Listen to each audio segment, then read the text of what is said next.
Hi guys, how you doing? So today we're taking a look at the Phanteks P200A D-RGB. It's a mini ITX chassis and it comes in at £65. Is it any good? It's actually not bad. I've been using it for the last couple of days and I'm really impressed. Now what we're going to do is we're going to take a look at my first impressions, we're going to look around the case, we're going to do a build, and then I'll let you know in 6 different categories if it's a case that you should buy.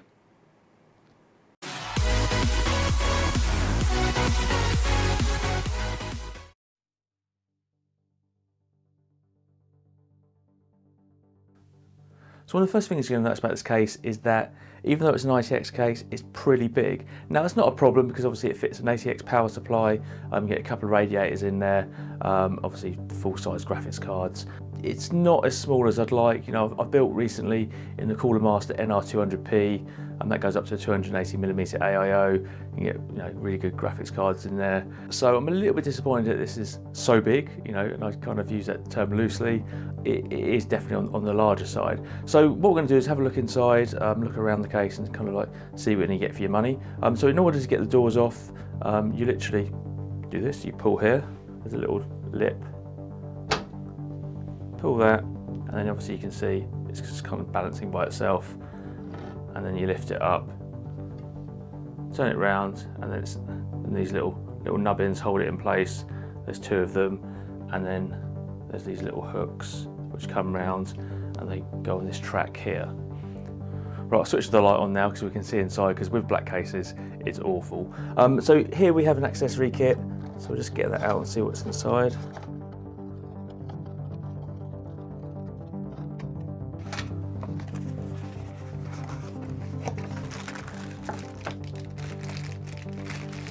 So we seem to have a bracket here, which I think is for a vertical GPU. You do need to buy a cable separately, and there's just basically a few screws in there. Nothing really just to kind of write home about. So looking inside the case, we've got loads of room for everything. Power supply wise, ATX, SFX, SFXL, you're not going to have a problem. Motherboard, it's going to be ITX, maybe DTX, we'll see. Air cooler up to 165mm. AIOs, in the front you can get up to 280, in the back here you can get up to 240, and that's what we're going to be doing today. And then down the bottom you can put a couple of 120 fans, obviously to help with the GPU. When it comes to airflow, it's going to struggle a little bit, I kind of do feel, because in the top there's no kind of fans that you can put in there. It's a solid piece, so you've got all your airflow in here, up here, and it's going to be obviously controlled by a 120 fan at the back. So I'm sceptical whether it will be any good. When I used the Cooler Master NRP200s, you had fans in the bottom, which went in the GPU in the same way as this, and then you had a radiator which came in on the side blowing it, and then you had air coming out the top. Obviously the front was cut off. This is kind of the other way around a little bit, so we'll kind of see. So otherwise I haven't got any issues over kind of the space that you're going to have in there to operate. It looks to be sufficient, so let's have a look at the rear. So looking at where the power supply goes, I really like it where they have the bracket, and then you can obviously slide your power supply in. It's definitely better than some of the Corsair cases which I've done recently, so that's a good thing. Cut out for your motherboard. Here's a little opening if you want to do a vertical GPU mount. We're not going to be doing that, we're going to be putting a 120 in the rear, and obviously we've got 3 PCIe slot covers here. I'm going to be using the RX 6800, which is a dual card, and then hopefully getting some fans in the bottom, and there should be enough clearance for that. And on the rear door here you can see there's a screw hole, so obviously you want to secure it a little bit more than what it is now. So pull it, it's got quite a lot of resistance, but it may be kind of with cable management, you might need to stick one of those on there, so it's a nice little option to have. And the rear panel attaches in the same way as the front one does. Pull here, and then you lift it out, and then it's all the same. One thing to note, which is a little bit different to other cases, is that this is integrated. There's no actual fan filter. I usually get a magnetic one on there. It's to keep costs down, definitely. So we'll see if these holes are really big enough to pass air, because we're going to have the radiator here. So we'll see. So looking at the back, I'm full of a little bit of dread, really. Cable management is going to be tricky in here. There's not even a thumb's width of gap here. But obviously the power supply is in the actual main chamber, which is going to help. So we'll just have to see how it goes really. And then to assist us with cable management, we've got these brackets, which is quite nice. Usually you get the Velcro tie downs, but I think they've done this because it is going to be so tight at the back for cables that obviously there isn't enough room between the door and that. So this is definitely going to help control things. So I think it's definitely a conscious choice that they've made to do it like this, because yeah, it's going to be difficult. So here I'm going to populate a couple of SSDs. That's going to be good. And obviously here you can put hard drives, you can buy various accessories as well, but we're going to be popping those out, and they're just held on by these little clips here.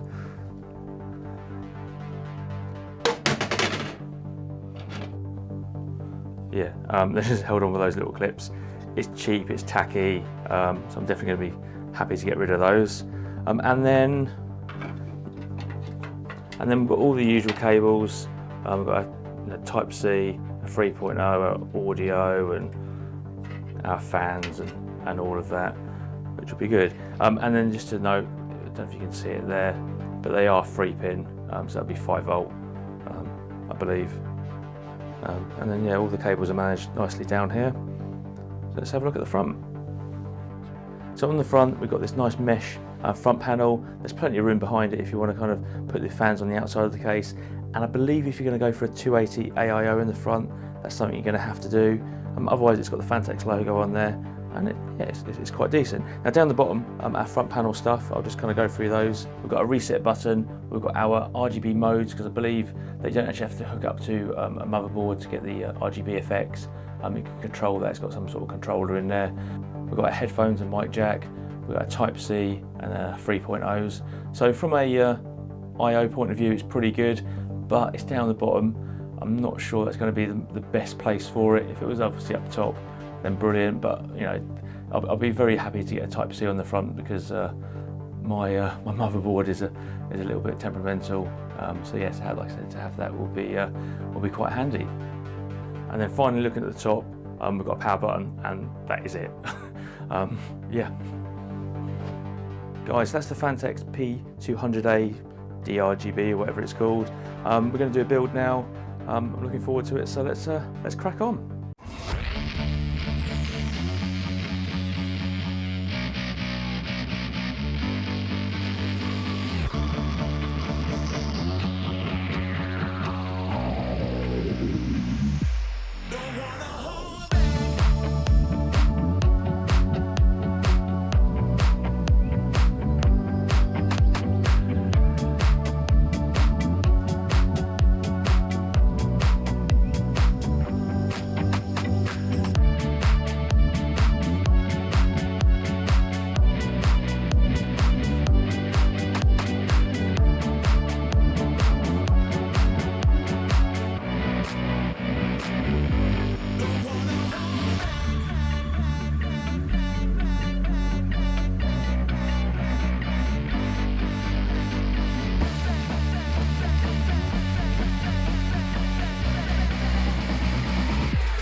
Guys, it's been a couple of days since I completed the build and I'm really impressed. For £65, I think you can't go wrong here. What we're going to do is discuss the case in 6 different categories. So let's start.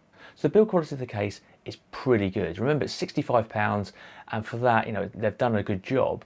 Now, I think they've probably made savings with the power supply positioning. Obviously, they haven't kind of gone too fancy. There's no kind of rubber grommets or anything like that. The panels are functional. They're not amazing, but they're pretty good standards. So overall, I'm going to give it 3.5 stars.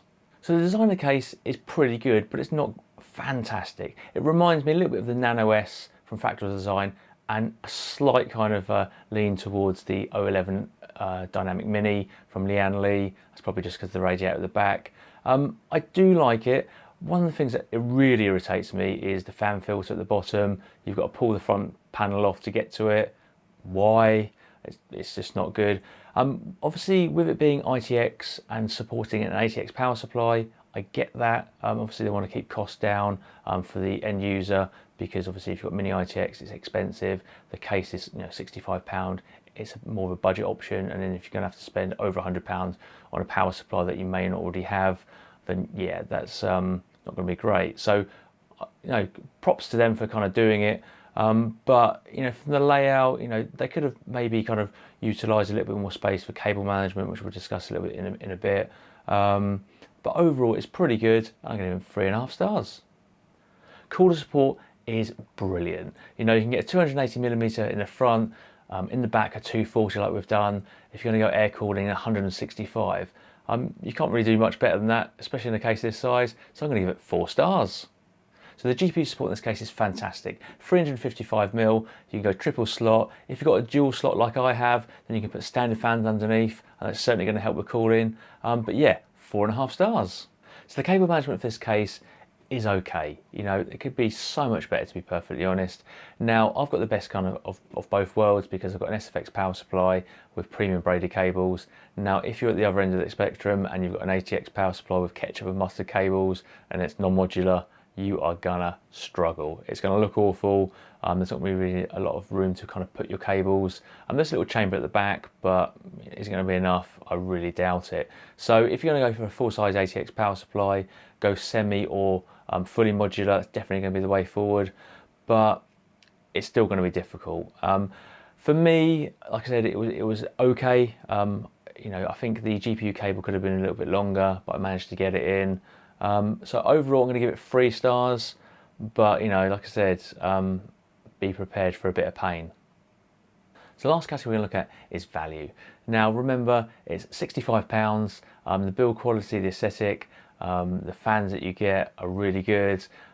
Support for, you know, your graphics cards up to 355mm and triple slot, you know, 280mm AIOs. You know, what more can you ask, really?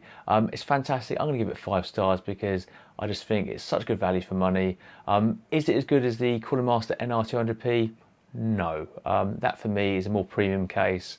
It's smaller and just I like it a little bit better. However, I'm going to be sticking with this for longer than that case because I've done quite a few ITX cases, and I'm just going to kind of stick with this one because it's pretty decent. And, you know, I'm going to be looking at doing other things with the channel than ITX cases, although I've got a Sligo coming very soon, but, you know, that's for a future video. So would I recommend it? Absolutely. You know, I did have my reservations when I first got it, but kind of they've gone away, you know. I've been using it for a couple of days and I think it's fantastic. So guys, if you're thinking about picking it up, you know, don't have the same reservations as me. If you've obviously been watching the whole video, you'll see that the build quality and all of that is pretty good. Guys, if you enjoyed the video, like, subscribe, and I'll see you in the next one.